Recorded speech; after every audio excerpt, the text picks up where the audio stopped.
Nakahiga ako at tayo, tour ng bahay. Okay, let's go. Simula pala tayo sa labas. So, simula tayo dito sa garahe. Madilim lang kasi sa garahe at saka maingay dito. Tsaka may dumadaan, nahihiya ako. So, madilim lang. Nandun may duya, may lamesa, tas ayan, dirty kitchen, may pinto dyan. Tapos yung tricycle, tapos yung light, tapos yung dog namin.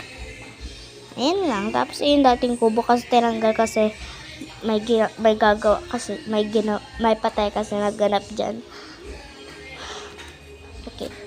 Ito yung terrace namin. May garden din kami. Yan. Madami yan.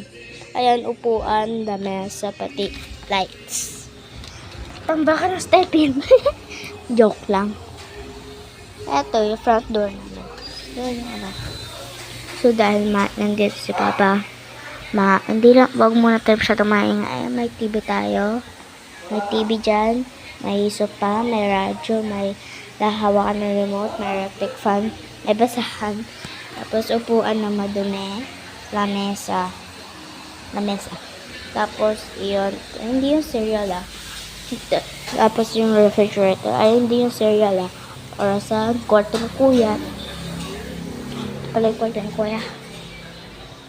Ayan. Pero masyado maingay kasi magkagalit ka. Ayan, may at siya, may laptop, tsaka boy.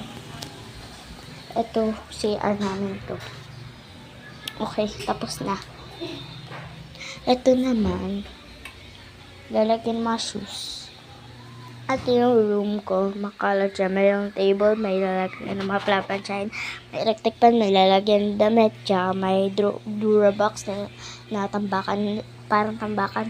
Yan yung higaan ko ang dumi. So, yan yung ko. Lalagyan ko ng damit. Ito yung ang kalat. Okay. Next naman ay dito, sa kwarto ni mother. And pati ng parents ko kasi hindi pa ako natutulog doon. Kasi walang aircon. Ayan, may mirror. Ano din siya. Lalagyan din ng damit. Tapos lalagyan naman ng unam. Storage ni mama. Mga damit. Dati, sa akin to kasi wala pa yung dati kong higaan ko dun. So, yan.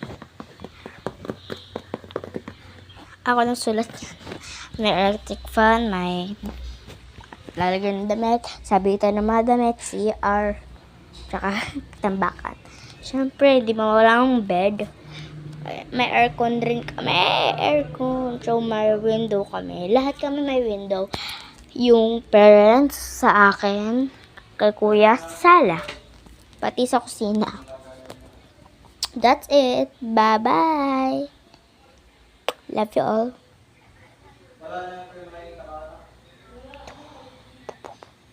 Bye-bye.